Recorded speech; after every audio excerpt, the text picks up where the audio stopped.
坏了，这回太阳真是打西边升起来了。2月14日，美国纽约州议员提案将特朗普的生日列为国家节日，以确保特朗普对国家的伟大恩情可以被永远铭记。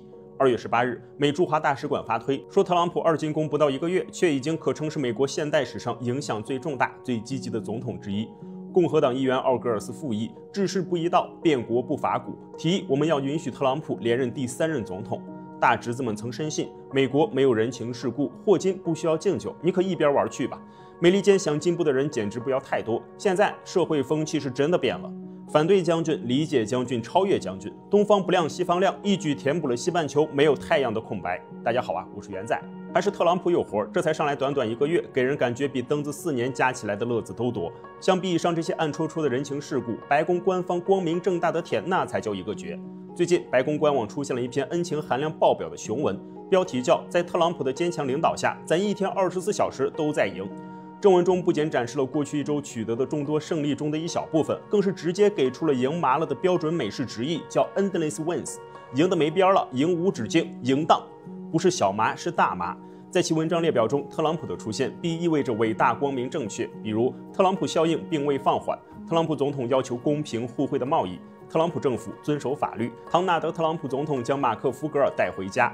这样的文风和官方喉舌的宣传导向，我丝毫不怀疑接下来还会出现金毛爷爷用鸡腿堡击落瓷器国6代机的范文和鼠标划过人物头像时强制消失的网页特效。结合最近一段时间以来美国的新闻，你会发现这个国家被主体夺舍的趋势正在愈演愈烈。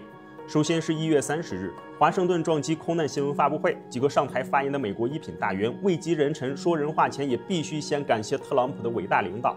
Thank you, Mr. President. And I would just note the president's leadership has been remarkable. Well, thank you, Mr. President. Again, I want to echo what the Transportation Secretary said about your leadership. Well, thank you, Mr. President, for your leadership. 老特就站在旁边，谁夸的记不清，但谁没夸，心里是一清二楚。之后就是各种开营趴，特朗普只要露个头，就有人扑通跪下，皇恩浩荡。2月16日，特朗普发推开大，救国者永不违法，下面就有人秒回，您就是法，口含天线。20号自己也飘了，发文宣布废除拥堵收费后，自己还来了句国王万岁。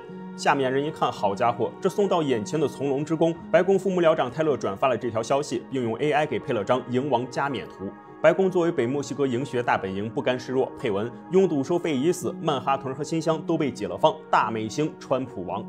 按照中国人对历史的敏感性，如果一个朝代的君王好大喜功，周围又都是溜须拍马之徒，那么除了歌功颂德之外，还必须出现天降祥瑞的佳话。巧了，特朗普的专属祥瑞说来就来。就在前2天，马斯克领导的政府效率部在查阅美国社保数据库后有了重大发现，那就是100岁老人在咱这儿根本不稀罕，200岁以上的人精也有的是，甚至跟华盛顿打仗活到今天的离休干部也还在领着养老金。登记在册最长寿的一个元婴期老怪，人今年都360了。From 220 years old to 229 years old, 1,039. And then you have two people from 240 years old to 249 years old, one person. And there's one person that's 360 years old.